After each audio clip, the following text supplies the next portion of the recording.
We are in the very midst of a revolution, the most complete, unexpected, and remarkable of any in the history of nations.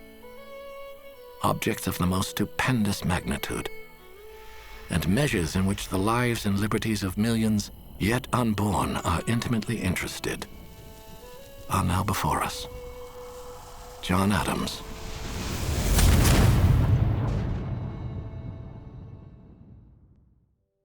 We were locking our film on the Vietnam War, and just as we had decided to do that as we were locking the film on the Second World War, I just had this thought, the next war we had to do was the American Revolution.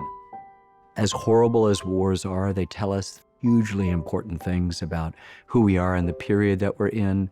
You began to realize that the whole question of this American project, which has been my project, is born in the revolution. And to ask questions of the revolution seemed absolutely imperative. War never follows the script that you have written for it when you set out to make war. The British objective is first and foremost to suppress the rebellion. It's to teach the rascals a lesson. It's to force them to acknowledge the primacy of Parliament and the authority of the king. And so now the decision has been made that we will use force. And there's a presumption that it won't take much. But it's going to go on for 8 years. 8 years, blood, treasure, catastrophe, really, for the British Empire. The revolution is obviously, in some ways, the central, most important war in our history. All wars leave us with myths. What did Patrick Henry actually say? What was Paul Revere's Midnight Ride actually about? What happened in the Boston Tea Party? Did Washington cross the Delaware in the daytime or the nighttime? Who made the first flag? When did the war start and when did the war end? It's been an extraordinary journey to try and tell the story about our founding, about our origin story. I think to believe in America, rooted in the American Revolution, is to believe in possibility. That, to me, is the extraordinary thing about the patriot side of the fight. I think everybody on every side, including people who were denied even the ownership of themselves, had the sense of possibility worth fighting for. When we think about war in our lifetime, it tends to be away from the United States. A lot of people, a lot of Americans have lived through war, but it's not in our backyard, typically. This war was. What we have to first understand is that it's a civil war. Maybe a quarter of all the civilians in the colonies are loyalists and remain loyal to the crown and the laws, and they don't want to upset the apple cart. And so this is a bloody, bloody civil war. The loyalists are essentially the conservatives. They're the people who believe in law and order. They don't like mobs. They don't like committees telling them what to do. They don't see King George III as a tyrant.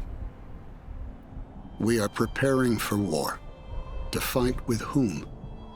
Not with France and Spain, whom we have been used to think are natural enemies, but with Great Britain, our parent country. My heart recoils at the thought. Andrew Elliott. The American Revolution is our story. It's everyone's story. It's where the country began, and so much of who we are today came from the story of the American Revolution. The revolutionary generation thought about us, the unborn millions. They talked about posterity. In 1777, John Adams wrote to his wife Abigail and said, "Posterity, you will never know what it costs the present generation to preserve your freedom." And I think this is our opportunity to let our present generation know what they did, what they went through, and how much it matters to us today that they did. This is a young war. George Washington is in his 40s, Thomas Jefferson is in his 30s. People fighting the war are 14 to 50. It is a young country and a young war. They were rebellious, feisty, youthful patriots trying to figure it out. The people we all have heard of in grade school, middle school, high school, maybe studied in college, and all the people we haven't heard about, whose histories haven't been told. War exposes the best and the worst in all of us. It inspires and repels us. War is, unfortunately, the history of the human experience.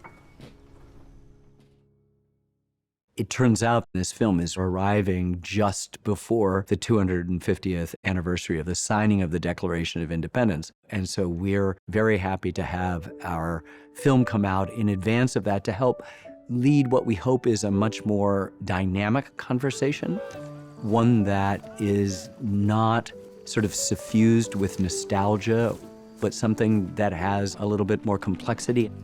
I think everyone will find something to identify with, because the story is our story, and it is not just one set of us, it's all of us. And that's the story that we've struggled for a long time to try to tell.